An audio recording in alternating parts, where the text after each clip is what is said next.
In episode 4 of Frieren Season 2, the morning begins with Fern asking Frieren to choose between two outfits. Still half asleep, Frieren casually says they look the same and instead asks Fern to tie her hair before she leaves. Clearly annoyed, Fern braids Frieren's hair with a bit more force than necessary. Later, while Fern and Stark head out for their date, Frieren relaxes in the hot springs once again and even receives compliments from an elderly woman about her neatly braided hair. Fern and Stark officially begin their date. Stark immediately notices that Fern is wearing a different outfit than usual and asks about it, only for Fern to remind him that they're on a date. As they walk together, Stark quietly wonders if Fern has always been this cute, quickly brushing the thought aside and awkwardly suggesting they keep moving. Fern notices how stiff he's acting, despite his attempts to deny it. When Fern asks where they're going, Stark suggests checking out a nearby market. Fern points out that Frieren is always visiting markets, and Stark explains that large towns often sell rare magical items. This leads into brief flashbacks of Frieren showing off spells and Fern discovering piles of strange items back at the inn,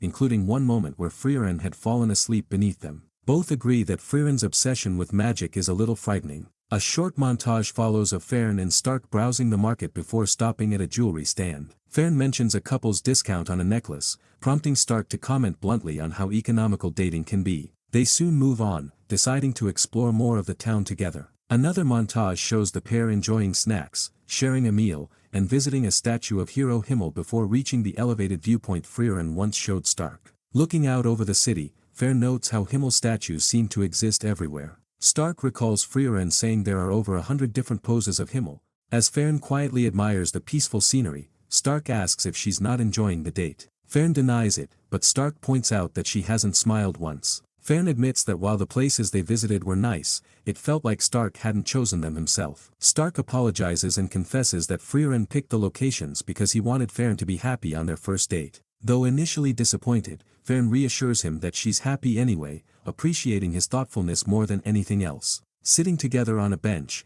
Fern reflects on how peaceful the moment feels, noting that as a war orphan, she never imagined living so calmly. Stark agrees, and they credit their adoptive parents, Hyder and Eisen, for giving them this life. A brief flashback shows a young Stark asking Eisen why he adopted him, with Eisen simply replying that it was what Hero Himmel would have done. The memory fades back to Himmel's statue overlooking the city. Later, Fern and Frieren bathe together at the bathhouse. Frieren comments that Fern seems to be in a particularly good mood, but Fern simply says nothing special happened. When the party departs the city soon after, Stark notices Frieren's hair has been braided again. Frieren explains these are good mood braids, leaving Stark confused about how to tell the difference. 29 years after Himmel's passing, Frieren's party travels through the Nakrik region. Stark comments on the dropping temperature, and Frieren explains they've left the volcanic zone and are nearing the northern plateau. Before crossing the border, they resupply, with Frieren proudly showing off her suitcase that can hold far more than it appears. Thanks to Fern's first-class mage status, they pass through the checkpoint smoothly. As they enter the northern plateau, Stark remarks that it looks surprisingly normal despite its reputation. Fern questions his optimism just as Frieren realizes they're already surrounded by monsters. A montage follows of the party fighting continuously over several days. When they finally spot a village at night, a villager offers them a vacant cabin in exchange for help dealing with a powerful monster blocking the road ahead. He explains that the creature defeated the local knights and has halted trade. Frieren accepts the request, asking Fern and Stark for their consent. Stark questions why anyone would live in such a dangerous region instead of moving south, but the villager explains that this land is their home, filled with family memories that can't be abandoned. Stark is visibly affected by the conviction in his words, prompting a subtle smile from Frieren. The next morning, the party confronts the monster stationed in the road. It clashes with Stark, who holds it off until Fern and Frieren unleash Saltrak and destroy it. As the creature fades to dust, Stark reflects on how strong it was. Frieren warns him that they've only just entered the northern plateau, and many monsters here will be just as dangerous. Fern agrees the journey won't be easy, while Stark suggests they should have traveled by sea instead. This sparks a flashback to the hero party after slaying a monster.